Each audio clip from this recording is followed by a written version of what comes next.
नमस्कार, जम्मू कश्मीर स्पेशल में आपका स्वागत है। मैं हूं आपके साथ पूजा ठाकुर।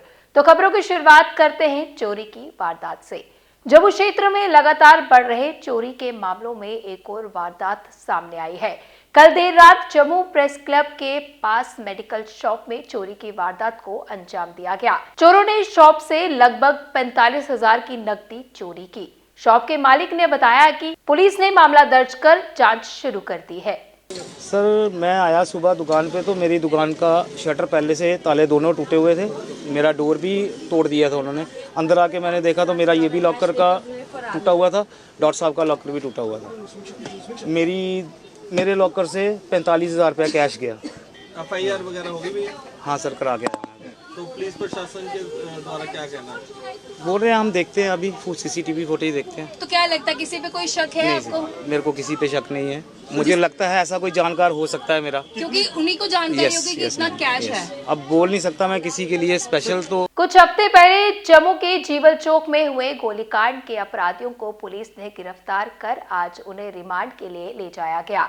इस मामले में आगे की जांच की जा रही है। अपराधियों को अदालत में पेश कर उन्हें रिमांड पर लेने की मांग की जाएगी। रिमांड पर लेने के बाद पुलिस उनसे पूछताछ करेगी और मामले की जांच को आगे बढ़ाएगी।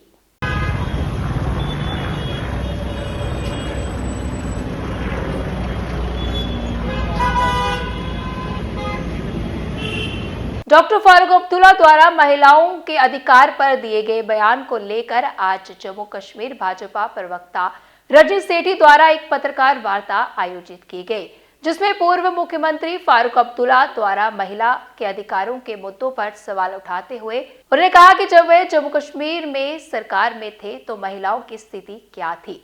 आज का जो मुद्दा है वो कहीं ना कहीं फारूक अब्दुल्ला जी ने जो स्टेटमेंट दी है, कल एक कार्यक्रम के दौरान उन्होंने महिलाओं से मिलते हुए कहा कि हमने महिलाओं को एम्पावर करना है। मैं प्रवक्ता होने के नाते आज उनसे एक सवाल करना चाहूंगी कि महिलाओं को आज आपको याद आ रही है कि एम्पावर करना है, जब मोदी जी 2014 के बाद से लगातार महिलाओं को एम्पावर करने की बात कर रहे हैं। आप इतने सालों तक जम्मू कश्मीर में सरकार में रहे हैं, महिलाओं की क्या दशा रही है, महिलाएं किस स्थिति में रही हैं, महिलाएं आगे क्यों नहीं बढ़ पाई, ये सवाल मेरा उनसे है।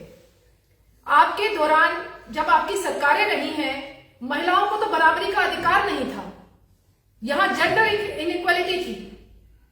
कहीं ना कहीं जो यहाँ की महिला थी, बाहर के पुरुष से अगर विवाह करती थी तो उन महिलाओं को उनके राइट्स खत्म कर दिए जाते थे, उनके प्रॉपर्टी राइट्स खत्म थे। अगर वो पुरुष पाकिस्तान की लड़की से भी शादी कर लेता था तो उस लड़की के राइट उनको मिल जाते थे। मैं उनसे पूछना चाहूंगी, आज आपको महिलाओं की चिंता हो रही है, क्या आपके ये पॉलिटिकल कोई स्टंट है? क्या मोदी जी को देखकर आप महिलाओं को एम्पावर करने की बात कर रहे हैं? पत्रकार वार्ता का आयोजन कर बुनकर एवं कारीगर विकास संगठन ने उठाई मांग। बोले सरकार द्वारा पहले की तरह समय समय पर आयोजित करवाई जाए एग्जीबिशन, ताकि उनकी आर्थिक स्थिति में आए सुधार।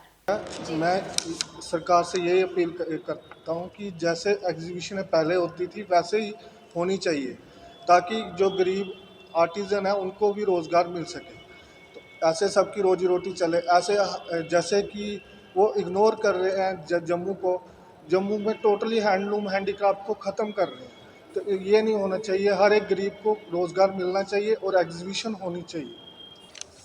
जैसे कि ये पहले एग्जीबिशनें होती थी वैसे ही ये समय समय पर लगनी चाहिए और लोगों को रोज़गार मिलना चाहिए। जो गरीब आर्टिज़न है उसका रोजी रोटी चले।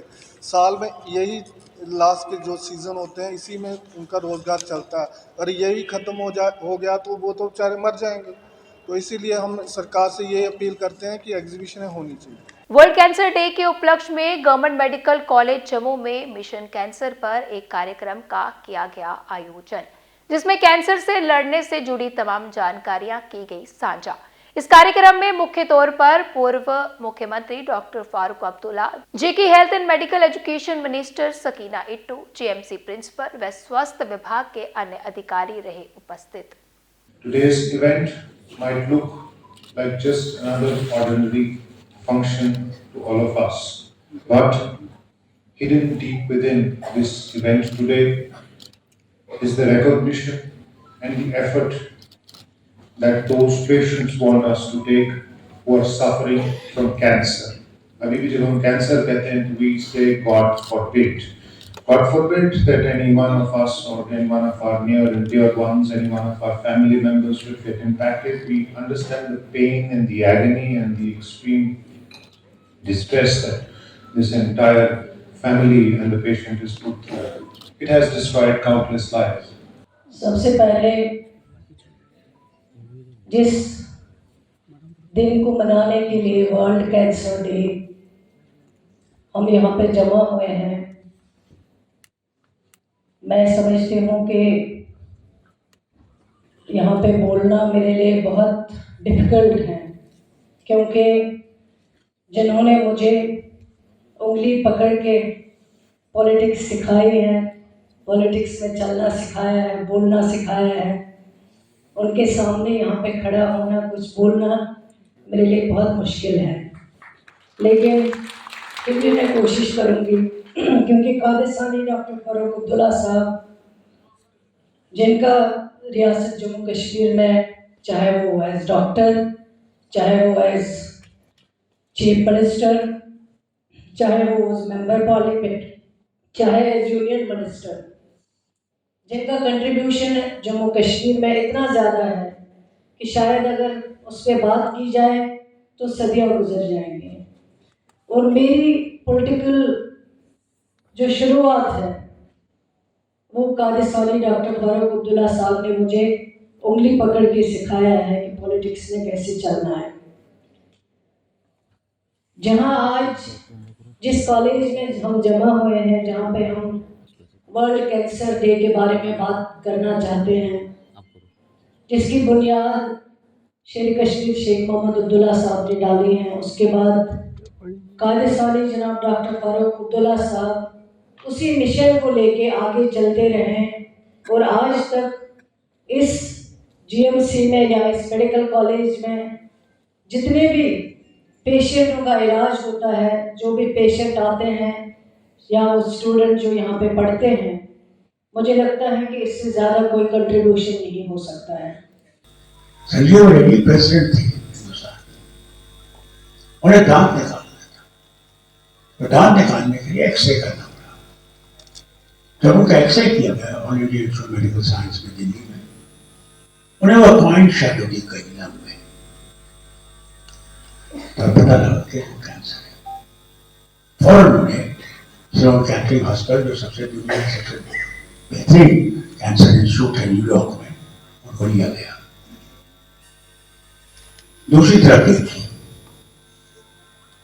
मेंबर पार्लियामेंट मुबारक शाह साहब, उनका एक्सरे किया गया,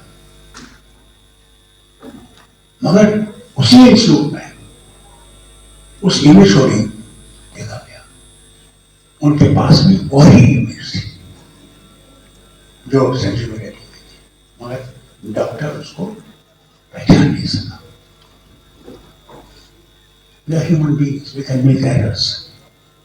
We're not gods. And I saw, जब कैंसर इतना फैल गया था, इतनी तकलीफ में थे जैसे कि वालिद थे, मैंने उनकी चीजें सुनी। गलती हमसे हो सकती है, कितनी मशीनें अपनाएं, हम मशीनों की कमी नहीं रहेगी, और कभी कभी मालिक हुआ है, कभी मत समझिए कि आप मालिक। The day we start thinking that we are gods, we've lost them. We are human beings. And he is the guide. I remember as a doctor in England, an old lady came, must have been 70, 80 years old. Hardly any pulse, hardly any blood pressure. And I told my people there, nurses, because nurses are the most important. Doctors are not that important. After they write a treatment, the most important thing is nurse. That is the weakness we have today in this hospital. We have weakness of not having so many nurses. There are nurses available, but unfortunately have not been employed over these 10 years. Jammu Kashmir Shri Guru Ravidas सभा 9 फरवरी को श्री गुरु रविदास जी महाराज के 648वें प्रकाश दिवस के अवसर पर शोभा यात्रा का आयोजन करने जा रही है। इसकी जानकारी आज एक पत्रकार वार्ता के माध्यम से दी गई और लोगों से इस शोभा यात्रा में बढ़ चढ़ कर भाग लेने की अपील भी की गई। आज की प्रेस कॉन्फ्रेंस का जो मेन मकसद था वो था हमारे आने वाला बहुत ही विशाल पर्व श्री गुरु रविदास महाराज की जयंती जो 12 फरवरी को आ रही है और उसी के उपलक्ष्य 9 फरवरी को एक शोभा यात्रा का आयोजन किया गया है। मैं अपने अवाम को ये बताना चाहता हूं कि ये जो पर्व है ये बहुत ही इम्पोर्टेंट पर्व है। जैसे हमारे एक साथी ने कहा कि आज ये पर्व जो है ये संत शिरोमणि श्री गुरु रविदास महाराज जी का पर्व है, जिनको जगत गुरु के नाम से भी पुकारा जाता है, जिनकी वाणी श्री गुरु ग्रंथ साहब में भी अंकित है और उसके अलावा और भी बहुत बड़ी वाणी जो है वो आज अवेलेबल है। उनका दिन हम मना रहे हैं और हमने इस पर्व की तैयारी पिछले लगभग 2 महीने से हम कर रहे हैं और हमने अपने तरीके के साथ जो भी प्रोसीजर है वो हमने डिस्ट्रिक्ट एडमिनिस्ट्रेशन को, सिविल एडमिनिस्ट्रेशन को हमने इन्फॉर्म किया और इन्फॉर्म करते ही हमने अपनी तैयारियां जो है वो शुरू कर दी और वो तैयारियां जो हैं अब बिल्कुल समय पे पहुंच चुकी हैं। पूरी तैयारी हो चुकी है 9 फरवरी की भी और 12 फरवरी की भी।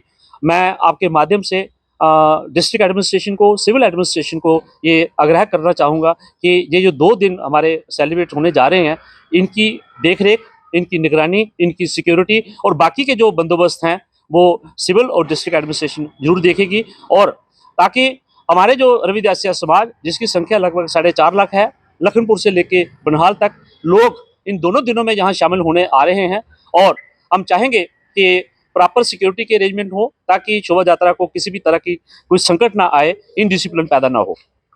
एक बात और आग्रह करना चाहूँगा, मैं अपने समाज को ये बता देना चाहूँगा कि मेरा समाज जो लाखों की संख्या में है और मुझे लगता है दोनों दिनों में वो उतनी ही संख्या में जहाँ शामिल होने जा रहे हैं। बहुत दूर दूर से झांकियाँ आ रही हैं, चारों रूट जो हमारे जम्मू सिटी के हैं उस तरफ से झांकियाँ आएंगी, चाहे वो आरएसपुरा हो, चाहे वो विजयपुर सतवारी वाला रोड हो, अखनूर रोड हो या नगरोटे वाला रोड हो।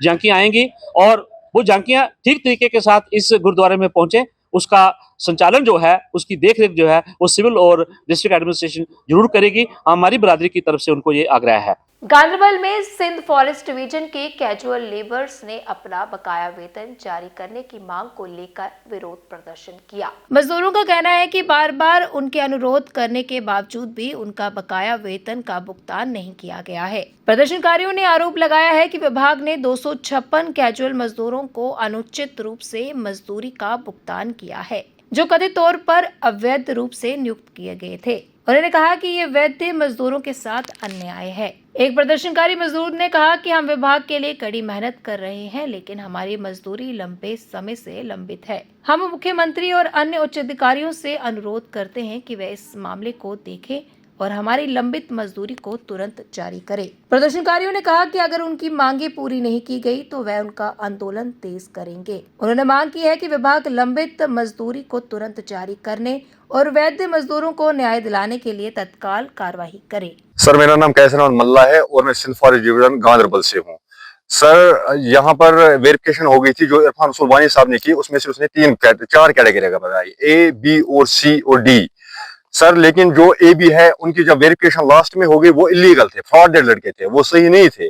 जो 163 लड़के थे, 168 लड़के, 63 नहीं सर 168 लड़के थे, वो लीगल है और उनके जो कागजात है वो भी हमारे पास है। दानिश खान साहब ने उसके बाद हमारी वेरिफिकेशन की, उसमें भी हम ठीक निकले। ग्राउंड जीरो पे हमारी वेरिफिकेशन हो गई, उसमें भी हम ठीक निकले। लेकिन जो हमारी वेजेस है वो अनऑथराइज्ड लड़कों को दी जा रही थी। जो हमारे यहाँ अफसर थे उन्होंने हमारे साथ जुल्म किया, हद से भी ज्यादा जुल्म किया। यहाँ तक कि जुल्म किया, हमारे बहुत सारे लड़के हैं जो गलत कामों में फिर लगने लगे, क्योंकि उनके घर वाले जो थे, उनके छोटे बच्चे थे, उनका घर नहीं चल रहा था, तो वो गलत काम में इन्वॉल्व हो गए। तो अब मैं मोदबाना गुजारिश करता हूँ अपने सीएम साहब से कि बराई मेहरबानी जो सिंध फॉरेस्ट डिवीजन गांधरबल में जो 168 लड़के हैं उनके साथ इंसाफ किया जाए, जो हमारी पेंडिंग वेजेस है वो रिलीज कर दी जाए। गोशबुक और पटन के सिविल सोसाइटी के सदस्यों ने एक विरोध मार्च निकाला।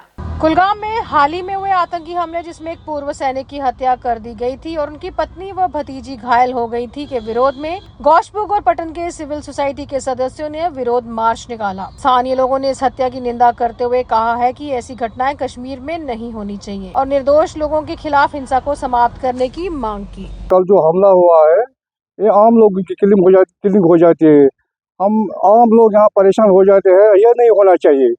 प्रोटेस्ट इसलिए कि हम सुबह निकलते हैं शाम को वापस मजदूरी करने की, शाम को जब ये खबर सुनते हैं तो हम लोग परेशान हो जाते हैं। हम लोग यही कोशिश करते हैं कि हम सुकून से रहे आज, बाकी वसलाम। आज के समय में लोगों में लगातार हो रही सर्वाइकल और बैक पेन को लेकर फिजियोथेरेपिस्ट डॉक्टर अभिनव गुप्ता ने सुझाव किए साझा। बोले अपने सिटिंग पोस्चर में लाया जाए सुधार। आज के ट्रेंड में ज़्यादा देखा गया कि ये पोस्टर रिलेटेड इश्यूज़ हो रहे हैं ड्यू टू लॉन्ग सिटिंग और एर्गोनॉमिक्स ठीक नहीं है बॉडी के। तो इसके लिए यही है कि पोस्टर को अपने पोस्टर पे ज़्यादा काम करना है। तो यही मशवरा देना चाहूँगा कि एक अच्छे फिजियोथेरेपिस्ट के पास जाके अपने पोस्टर को कैसे सुधारा जाए, उस पर ज़रूर काम करने का टाइम आ गया। तो आज की जम्मू कश्मीर स्पेशल बुलेटिन में इतना ही, फिर मिलेंगे इसी समय। मुझे दीजिए इजाज़त, नमस्कार।